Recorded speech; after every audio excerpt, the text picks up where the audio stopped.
Students, अभी हम Maihar command के बारे में पढ़ते हैं कि मैयर कमांड ऑटोकैड में किस तरह काम करती है। डिवाइड कमांड के साथ ही हमें ड्रॉ पैनल में यहाँ पे मैयर कमांड मिलती है। मैयर कैसे काम करता है देखिए, सबसे पहले हम एक लाइन ड्रॉ करते हैं। यहाँ पर मैं इसी के सामने हमने डिवाइड पढ़ा था, इसके साथ ही हम यहाँ पर एक मैयर ड्रॉ करते हैं। सपोज क्लिक, और मैं यहाँ पे 120 इंचेस की एक लाइन ड्रॉ करता हूँ। ओके, यहाँ पे हमें क्या करना है, MEASURE मैयर।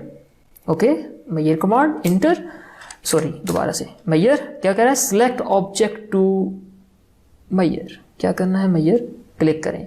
मैंने ऑब्जेक्ट को क्लिक किया, क्या कर रहा है, specify the length of segment. याद रहे कि पिछले टॉपिक में स्पेसिफाई द नंबर ऑफ क्या किया था, enter the number of segments किया था, कि जिससे हमें पता चला था कि हमने कितने हिस्सों में ऑब्जेक्ट को डिवाइड करना है, वो डिवाइड के लिए था। अब आ गया है मैयर, तो इसमें कह रहा है specify the length of segments का, आपके एक सेगमेंट की लेंथ कितनी होनी चाहिए। It's depend on your object length, कि आपका ऑब्जेक्ट का लेंथ कितना है। मेरे ऑब्जेक्ट का लेंथ 10 फीट है, अगर आपका ऑब्जेक्ट का लेंथ 15 फीट है, या किसी कोई भी राउंड अबाउट कोई भी ऑब्जेक्ट कोई भी डिजिट है, तो आप उसमें कर सकते हैं। देखिए मैं यहाँ पे ऐड करता हूँ 24 इंचेस। सपोज करें एवरी 24 इंचेस के बाद ये ऑब्जेक्ट जो है डिवाइड हो, यानी कि मैयर हो जाए। एंटर का बटन प्रेस करेंगे तो हर 2 फीट के बाद, हर 22 इंचेस के बाद इसने एक पॉइंट ड्रॉ। तो स्टूडेंट्स, तो नेक्स्ट जो कमांड हमारे पास आ रही है ये है रीजन। रीजन कमांड हम ऑलरेडी पढ़ चुके हैं, लेकिन हमने इसको बाउंड्री के साथ पढ़ा था। अब हम स्पेसिफिक जो रीजन कमांड है वो हम अलहदा से पढ़ेंगे किस तरह काम करती है, क्योंकि हमने बाउंड्रीज में जब हम यहाँ पे गए थे हैच के अंदर, हमें सबसे लास्ट में यहाँ पे ऑप्शन मिला था बाउंड्री का। तो ड्रॉ के अंदर हम अगर जाएं, और ये जो हमें रिसेंट कमांड पड़ी थी मैयर की, इसके साथ अगर नीचे जाएं तो SP लाइन के नीचे आपको यहाँ पे मिल जाता है रीजन। रीजन की शॉर्ट कमांड क्या है, REG। हम कीबोर्ड से REG प्रेस करते हैं, लेकिन अगर हम रीजन के ऊपर क्लिक कर लें तो हमें कहेगा सिलेक्ट ऑब्जेक्ट। दैट्स मीन कि हमें पहले एक ऑब्जेक्ट ड्रॉ करना जरूरी है। अगर हम रीजन कमांड के ऊपर यहाँ पे पॉइंट करते हैं तो हम देखें कि यहाँ पे कह रहा है convert an object that enclose an area into region object. अब किसी इनक्लोज ऑब्जेक्ट को, या किसी भी बाउंड्री ऑब्जेक्ट को, या किसी भी 2D पॉलीलाइन में बना हुआ ऑब्जेक्ट है, जैसे कि रेक्टेंगल है, जैसे कि पॉलीगॉन है, या कोई भी ऑब्जेक्ट है जो आप लाइन कमांड से आपने बनाया है, तो उसको आप रीजन कर सकते हैं। रीजन एक 2 डायमेंशनल एरिया होता है। कैसे देखें, एल इंटर लाइन, हम यहाँ पे एक लाइन ड्रॉ करते हैं, और ये मैंने एक बाउंड्री बनाई, एक छोटा सा ड्राइंग बना लिया। ऐसे ही हम REC इंटर रेक्टेंगल, मैं यहाँ पे एक रेक्टेंगल बनाता हूँ, एल इंटर लाइन अगेन, और यहाँ पे मैं क्लिक करके कुछ स्पेसिफिक एरिया इसके अंदर ले लेता हूँ। ओके, तो टेक्निकली अगर हमें इस जगह को रीजन करना है तो हमें बाउंड्री बनाना होगा, लेकिन रीजन कमांड कैसे काम करती है, REG इसकी शॉर्ट कमांड है। रीजन के ऊपर हम क्लिक करेंगे, REG इंटर, सिलेक्ट ऑब्जेक्ट्स। तो यहाँ पे आपको क्लोज ऑब्जेक्ट्स इस तरह से सिलेक्ट करने हैं और एंटर का बटन प्रेस करना है। तो ये ऑब्जेक्ट अभी देख सकते हैं, जितनी भी लाइंस थी वो सभी कनेक्टेड हो गई हैं। और राइट क्लिक करके अगर आप उसकी प्रॉपर्टीज लें तो आपको प्रॉपर्टीज के अंदर यहाँ पे मिलेगा दिस इज कॉल्ड रीजन। तो दिस इज रीजन। तो यहाँ पर आप वैसे इसकी कलर्स वगैरह को चेंज कर सकते हैं, ये अलग चीज है, लेकिन आप देखें कि ये रीजन हो गया है। अब इसमें डिफरेंस क्या होता है, रीजन कमांड की जो डिटेल्स हैं, जो डिफरेंट डिटेल्स हैं, वो आप जब 3D के बारे में हम पढ़ेंगे, इसके आगे 3D का एक अलग से टॉपिक है पूरा, जिसमें हम 3D की डिफरेंट कमांड्स पढ़ेंगे, तो उसमें हम 3D से रिलेटेड जो चीजें हैं उसमें रीजन को कवर करेंगे। तो अभी 2D के अंदर जो रीजन है वो इतना ही काम करता है जितना कि मैंने भी बताया। अगर हम यहाँ से विजुअल स्टाइल कंट्रोल में जाएं और यहाँ से कॉन्सेप्चुअल व्यू के ओपन करते हैं तो आप देख सकते हैं कि यहाँ पर ये आपको एक सॉलिड सरफेस दिखा रहा है। तो रीजन किए हुआ जितना भी ऑब्जेक्ट होगा वो तमाम ऑब्जेक्ट रीजन में आपको सॉलिड नजर आएगा, एक सरफेस के अंदर नजर आएगा। ऐसे अगर मैं यहाँ पे इसको रीजन करना चाहूँ तो REG इंटर, और जस्ट सेलेक्ट दिस ऑब्जेक्ट और एंटर का बटन प्रेस करें तो ये आपको यूं रीजन नजर आएगा। ठीक है, डेफिनेटली कलर इसका बाइलेयर नहीं है, इस वजह से ये आपको कोई यूं नजर आ रहा है। अगर मैं यहाँ पर किसी ऐसे ऑब्जेक्ट को बनाता हूं जिनके एंड पॉइंट्स आपस में क्लोज नहीं है, तो उसको REG इंटर रीजन करने से आप रीजन नहीं कर सकते। ओके, तो ये आपका ऑब्जेक्ट जो है वो रीजन नहीं हुआ, क्योंकि इनके दोनों एंड पॉइंट्स आपस में जो है वो क्लोज नहीं है। तो सपोज करें कि मैं इनको यहाँ से ट्रिम करता हूँ, ट्रिम कमांड अभी मैंने पढ़ा नहीं है, ठीक है। तो मैंने इसको क्लोज ऑब्जेक्ट बना दिया, REG enter, select this object, just enter, और यू कैन सी कि अभी फिल हो गया। So students, the next command is wipe out. Wipe out कैसे काम करता है, वाइप आउट क्या होता है? हम ड्रॉ पैनल में जाते हैं, यहाँ पे हमें रीजन के साथ मिल जाता है वाइप आउट। ये वो कमांड्स हैं जिनका इस्तेमाल हम ऑटोकैड में कम ही करते हैं, लेकिन हमारे सब्जेक्ट का हिस्सा है तो हम इसको पढ़ेंगे। वाइप आउट बेसिकली इस्तेमाल करते हैं किसी भी ऐसी जगह को, जैसे कि आपने उस जगह को वाइप आउट करना है, मतलब छुपा देना है, ठीक है।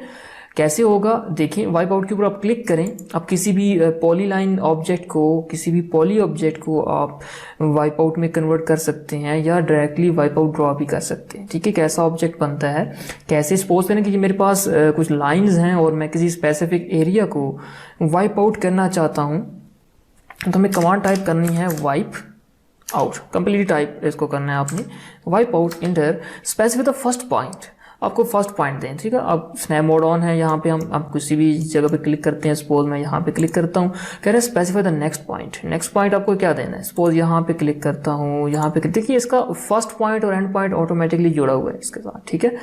जस्ट आप क्लिक करें, अपने एरिया सेलेक्ट करें और जस्ट एंटर का बटन प्रेस करेंगे। तो जैसे ही मैंने एंटर का बटन प्रेस किया तो अभी आप देख सकते हैं कि जितने एरिया में मैंने एक छोटा सा एरिया बनाया, एक वाइप आउट ड्रॉ किया, इतना हिस्सा आपको वाइप आउटेड नज़र आ रहा है। ये हिडन कर रहा है, उसको हाइड कर रहा है, नज़र नहीं आ रहा उसके पीछे, ठीक है। और लेकिन क्या है कि आपका ऑब्जेक्ट यहाँ से ट्रिम नहीं हुआ, ठीक है। हम मॉडिफिकेशंस में जाके ट्रिम कमांड अगर हम पढ़ेंगे जब आगे, तो उसमें आपको, क्योंकि अभी हम नेक्स्ट लेसन आने वाले हैं, मॉडिफिकेशन काफ़ी नज़दीक है, तो क्या है कि उसमें हम इस तरह की चीज़ें मज़ीद पढ़ेंगे। तो इसमें क्या है कि अभी किसी भी लाइन को उसने ट्रिम नहीं किया, जो इसके ऊपर मैंने वाइप आउट ड्रॉ किया है उसको उसने यहाँ पर इसने वाइप आउट कर दिया है। हम इसके ऊपर क्लिक करके इसको मूव कर सकते हैं, ठीक है, किसी भी दूसरी जगह पे रख सकते हैं, कुछ भी कर सकते हैं इसके साथ। मैं दोबारा जाता हूँ यहाँ पर, सपोज करें कि हम वाइप आउट पे क्लिक करता हूँ तो हमें नीचे दो ऑप्शन आते हैं, एक कहता है फ्रेम और एक होता है पॉलीलाइन। फ्रेम और पॉलीलाइन में क्या फ़र्क है? अगर हम क्लिक करते हैं फ्रेम्स के ऊपर तो कहता है frame on and frame of. इस टाइम ये जो इसकी लाइन है, ये आपको बाउंड्री लाइन नज़र आ रही है, दिस इज़ कॉल्ड फ्रेम। अगर मैं इसको ऑफ करता हूँ तो जो अभी मैंने वाइप आउट ड्रॉ किया था, अब देखें कि इसको इसने फ्रेम को जो है वो टर्न ऑफ कर दिया है। इस टाइम में टाइम जो है वो वाइप आउट में वो जगह जो इसकी फ्रेम है वो हमें नज़र नहीं आ रही। दोबारा से वाइप आउट, ठीक है, इसमें अभी आपको फ्रेम पे दोबारा जाना है, तो यहाँ पे इसको ऑन पे क्लिक करेंगे तो आपको अभी यहाँ पे दोबारा से वो ऑन हुई भी नज़र आएंगी। ये प्रिंट के अंदर भी नज़र आती है। जब इसको ऑन पे करते हैं, अगर उसकी प्लॉट करेंगे, इसको प्रिंटिंग करेंगे इसकी, तो प्रिंटिंग में भी ये जो वाइप आउट का जो फ्रेम है वो आपको प्रिंटेड नज़र आएगा। अगर आप चाहते हैं कि वाइप आउट वाला एरिया नज़र भी आए लेकिन प्रिंटिंग के अंदर ना आए, तो उसके लिए आपको क्या करना है, वाइप आउट अगेन और फ्रेम में जाके यहाँ से display but not plot, okay, display but not plot के ऊपर क्लिक कर दें तो इस टाइम ये आपको नज़र तो आ रहा है, लेकिन जब आप प्रिंट कमांड अप्लाई करेंगे, जब आप इसको प्रिंट करेंगे तो कभी भी इसके प्रिंटिंग के अंदर ये वाइप आउट की लाइंस, ये फ्रेम लाइंस नहीं आएंगी, ठीक है। आपको ये वाइप आउटेड जो एरिया है वो इसी तरह नज़र आएगा जैसे वाइट आउटेड होता है, ठीक है, जस्ट इसकी फ्रेम नज़र नहीं आएगी। ओके, तो यहाँ तक बात हो गई। नेक्स्ट जो हमारा प्रोसीजर वो क्या है कि सपोज करें कि मैं एक पॉलीलाइन ड्रॉ करता हूँ, डेट्स मीन मैं एक रेक्टेंगल ड्रॉ करता हूँ, ठीक है। मैंने ये एक रेक्टेंगल बनाया, चलो मैं इसकी लाइन के अंदर से करके बना देता हूँ। तो ये एक रेक्टेंगल है जिसको मैंने ड्रॉ किया और मैं चाहता हूँ कि ये हिस्सा वाइप आउट हो जाए, तो हमें क्या करना है, वाइप आउट और यहाँ नीचे आना है पॉलीलाइन, ठीक है।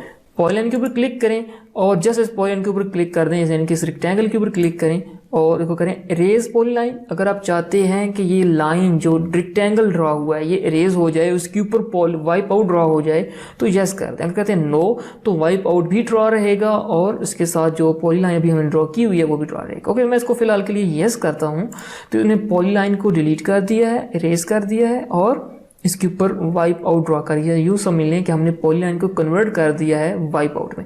सेम वही सेटिंग्स होंगी, वाइप आउट इंटर फ्रेम्स में जाएं, इसको अगर मैं ऑफ करता हूं यहाँ से तो ये देख सकते हैं, तो जितने भी हमने वाइप आउट्स बनाए होंगे वो टोटली इसके टर्न ऑफ हो जाते हैं। ओके, नेक्स्ट चीज़ क्या है, अगर हम किसी सर्कल को बनाना चाहते हैं, सपोज सी इंटर सर्कल, और मैं यहाँ पे एक दायरा लगा देता हूँ, क्या ये भी वाइप आउट हो जाएगा? क्योंकि वाइप आउट की सेटिंग में जस्ट पॉलीलाइन लिखा हुआ है, सर्कल के बारे में नहीं है। Circle is not a polyline. Okay, अब हम यहाँ पर वाइप आउट टाइप करते हैं, स्पेसिफाई द फर्स्ट कॉर्नर छोड़ दें, हम यहाँ पे पॉलीलाइन पे आएंगे और कह रहा है select a closed polyline. Wipe out हमेशा क्लोज ऑब्जेक्ट में बनता है, ठीक है। क्लिक करेंगे इस सर्कल के ऊपर तो कह रहा है सिलेक्ट एंड क्लोज ऑब्जेक्ट। आपको सर्कल सिलेक्ट होते हुए नहीं नज़र आ रहा है, लेकिन अगर आप चाहते हैं कि सर्कल ही ड्रॉ हो तो हम क्या करेंगे, कैसे करेंगे, देखें। हमने भी पिछले टॉपिक में पॉलीलाइन के बारे में पढ़ा था, पॉलीगॉन के बारे में पढ़ा था, सॉरी। पॉलीगॉन के ऊपर हम क्लिक करेंगे, यहाँ पे कह रहा है specify the number of sides, तो यह मैंने क्विज के अंदर भी डाला हुआ है कि मैक्सिमम जो रेंज है वो क्या है, तो 1024 inter specify the centre for polygon. Suppose करें मैं यहाँ कहीं क्लिक कर देता हूँ और कुछ भी सिलेक्ट कर सकते हैं आप इनमें से, और क्या देखें ये एक पॉलीगॉन ड्रॉ हो रहा है जो नज़र आपको एग्जैक्टली सर्कल की तरह आता है, जो हम पढ़ चुके हैं ऑलरेडी। और अब हम यहाँ पे करेंगे वाइप आउट, पॉलीगॉन के ऊपर क्लिक करें और इसके ऊपर क्लिक कर दें और इसको यस कर दें, तो अब आप देख सकते हैं यहाँ पे सर्कल जो है उसकी शेप आप पॉलीगॉन से बनाकर उसको वाइप आउट कर सकते हैं। सो स्टूडेंट्स, ये होता है वाइप आउट, और इसकी कमांड कुछ तरीके से काम करती है। वाइप आउट के थ्रू आप सर्कल्स का वाइप आउट करना है तो आपको पॉलीगॉन ड्रॉ करना है, रेक्टेंगल से पॉलीलाइन है, पॉलीलाइन से बना हुआ कुछ भी ऑब्जेक्ट है, चाहे आपने लाइन से बना के पॉलीलाइन में कन्वर्ट किया है, चाहे वो डायरेक्टली पॉलीलाइन आपने ड्रॉ की हुई है या डायरेक्टली वाइप आउट ड्रॉ किया है, तो आप उसको यूं तक करके बना